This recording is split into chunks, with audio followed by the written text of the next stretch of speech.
Story सुनाता हूं बेटा। स्टोरी ये थी, छोटी सी शॉर्ट में बताता हूं कि एक लड़का था जिसका नाम था कैप्टन काला।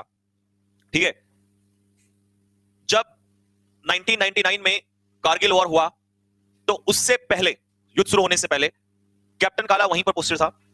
और वो लड़का जो था उसने अपनी पहली सैलरी तक भी नहीं ली थी, न्यूली पोस्टेड था। उसको हमारे अपोजिशन यानी कि पाकिस्तान वालों ने पकड़ लिया और उसके बेटा पता, उसको बहुत बेरहमी से उसको मारा गया। हाँ, उसको इतने टुकड़ों में काट दिया कि उसकी डेड बॉडी भी नहीं मिल पाई। जब वो लड़का उसके लड़ों से लड़ने के लिए गया, उसको ये बात मालूम थी कि तेरे साथ क्या होने वाला है।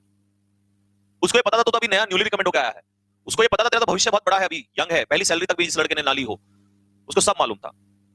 लेकिन उसको ये बात भी मालूम था कि उसकी मां, धरती मां पे कोई एक कदम भी रख जाए उसको ये वो नहीं था।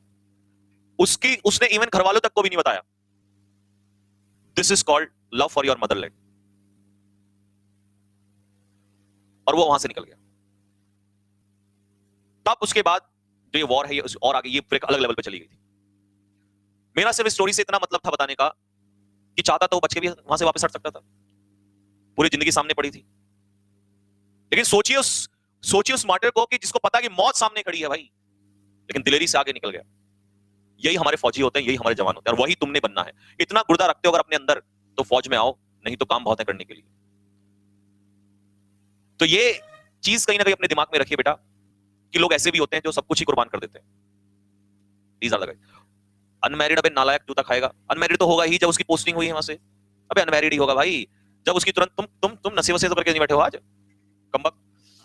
तो बेटा शादी कैसे हो जाएगी? शादी तो पासिंग आउट परेड के बाद वैसे भी नहीं होती, तुरंत भेज देते हैं पोस्टिंग पे। ठीक है भाई। तो मेरे बच्चे, वही चीज मैं बता रहा था इन लड़कों के बारे में भी, जो 7-8 लड़के थे उनकी बताता हूं कि 6-7 लड़के हैं, वो सारे के सारे कश्मीर में पोस्टेड हैं। और आपको पता है, वो उसका फोन आया मेरे पास कि सर हम आपकी क्लास देखने के लिए 7 किलोमीटर नीचे आते हैं, और 7-8 किलोमीटर नीचे आके हम वीडियो डाउनलोड करते हैं, क्योंकि ऊपर वहां से वो नहीं होती, क्या नहीं होती, वहां पर नेटवर्क नहीं है। हम आपकी वीडियोस डाउनलोड करके लेके जाते हैं और हम तब देखते हैं आपकी क्लासेस। और उनका लड़कों का रिटर्न भी निकल चुका है, एसीसी ऑफिसर बनने के लिए, आर्मी से एसीसी। अब उनको तैयारी करनी है किसकी? इंटरव्यू के लिए। तब उनका कॉल आया था 1 हफ्ते पहले कि सर हम इंटरव्यू के लिए अगर हमें छुट्टी मिलती है तो हम आएंगे आपके पास। तो ऐसे जज्बे को सलाम है।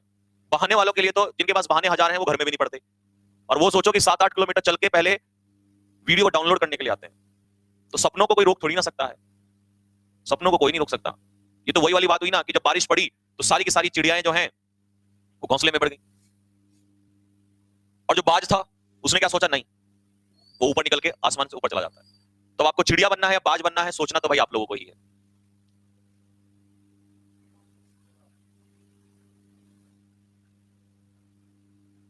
देखो ये किशोर राठौड़, ये भी बच्चा देखो वही है। तो भाई बेटा किशोर राठौड़, आप जैसे लोगों पे हमें बहुत गर्व है। और दिल से एक बात बोलूं, ये तुम ही लोग हो यार जिसकी वजह से आज हम खुली सांस में जी सकते हैं। नहीं तो बाकी चीजें कहने लायक नहीं है। लेकिन तुम्हारे जैसे बेटों के ऊपर, तुम्हारे जैसे भाइयों के ऊपर ही इस समय ये देश चल रहा है, तुम्हारे कंधों पर ही वो बोझ है। उठाना पड़ेगा आपको ये बोझ, लेकिन हम अपनी तरफ से कमी नहीं छोड़ेंगे। हम आपके पास हमारे इन होनहारों को जरूर भेजेंगे। तो जब तक ये लोग नहीं आते हैं, कंधे पे बोझ उठा के रखिए। अभी आपको कुछ दिन और ये बोझ उठा के चलना पड़ेगा, तो उसके बाद ये हमारे जो शेर हैं ये पहुंचने वाले आपके पास। लेकिन अभी हमें आपके ऊपर फक्र है बच्चे। ठीक है भाई।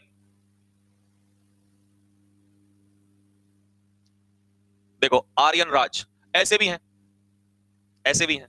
वो कह रहा है सर आप बहुत ज्यादा बोलते हो।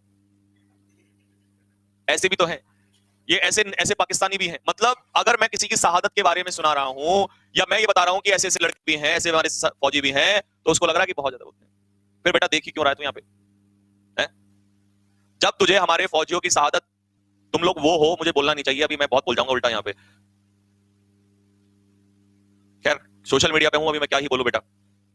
नहीं, तुम्हारे जैसे ही लोग ना, तुम्हारे जैसे निकम्मे ही इस देश को आगे नहीं बढ़ने दे रहे। जिसके दिल में उनके लिए कुछ नहीं है, जो देश में सब कुछ लुटा के चले गए, तो तुम कर क्या रहे हो? चले क्यों नहीं जाते यहां से? मैं बहुत कुछ बोल जाऊंगा और तुम्हें भी बहुत बुरा लगेगा, कम वक्त।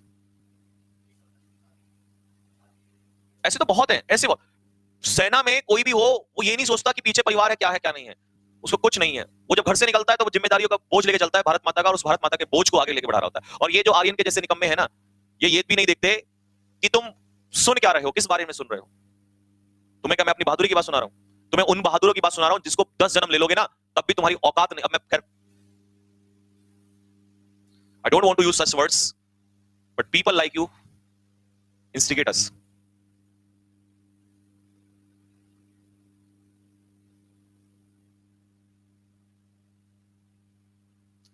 अबे तुम लोग, तुम्हारे जैसे निकम्मों की वजह से ये दिक्कत है, और ये हमारे शेर ही हैं जिनके बारे में मैं बोल रहा था अभी, जिनकी वजह से, जिनके कंधों पे देश खड़ा हुआ है, और तुम्हारे जैसे देशद्रोही जो देश के अंदर ही बैठे हुए हैं। शर्म नहीं आ रही तुम्हें? वो लड़का जो अपनी पहली पोस्टिंग पे गया, इसने पल तक नहीं सोचा और टुकड़ों टुकड़ों में बट गया जाके। अगर वो समय वहां ना जाता तो तुम्हारे तुम्हारे जैसे के तो इतने टुकड़े होंगे कि गिनने वाला नहीं मिलेगा। तुम्हें उनकी शहादत, और दिक्कत तो यही है ना, हमारे यूथ में दिक्कत यही है। सबसे बड़ी दिक्कत भारत में यही है कि हमारा जो युवा है वो चरस कांचे में लिप्त है। ये भी होगा नहीं, बड़े या तो पी रखी होगी या कुछ ना कुछ ले रखा होगा इसने भी, हीरोइन कोकीन वोकीन जो भी है, नालायक। और फिर बात करते हैं कि भारत महान, भारत ये। अबे कम से कम तुम लोग कुछ कर नहीं सकते नालायक हो तो मुंह ही बंद रख लिया करो।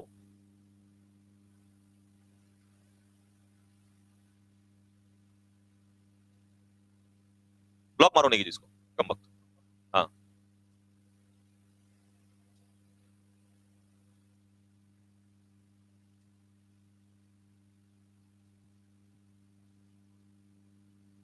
देख लो भाई, जितने भी जवान जितने भी तैयारी कर रहे हैं, मैं तो तुम ही लोगों को कहूंगा कि तुम्हारे जैसे नौजवानों के कंधों के ऊपर ये देश है, नहीं तो ऐसे बेच देंगे ये लोग।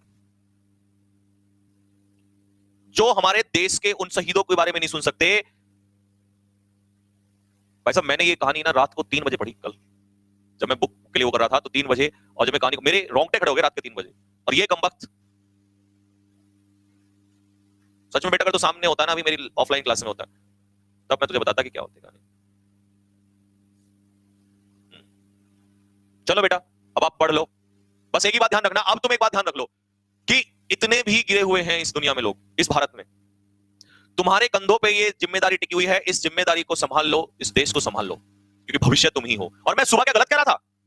मैं सुबह कोई गलत बात कह रहा था? मैं सुबह सच बात बोल रहा था कि तुम तो हीरे हो, हीरे। तुमने फौज में जाने का सोचा है, तुमने भारत माता की सेवा के लिए सोचा है। नहीं तो ऐसे भी कुछ गद्दार हैं इस भारत में, ऐसे भी कुछ गद्दार, ऐसे भी निकम्मे हैं।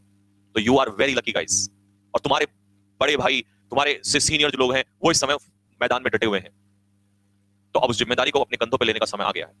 मेहनत करो दिन रात, और चलिए चलते हैं बेलगांव, और ऐसे निकम्मों के मुंह पे तमाचा मारते हैं। ठीक है, तो चलो बच्चों, बस यहीं तक रखेंगे, ठीक है ना? सभी को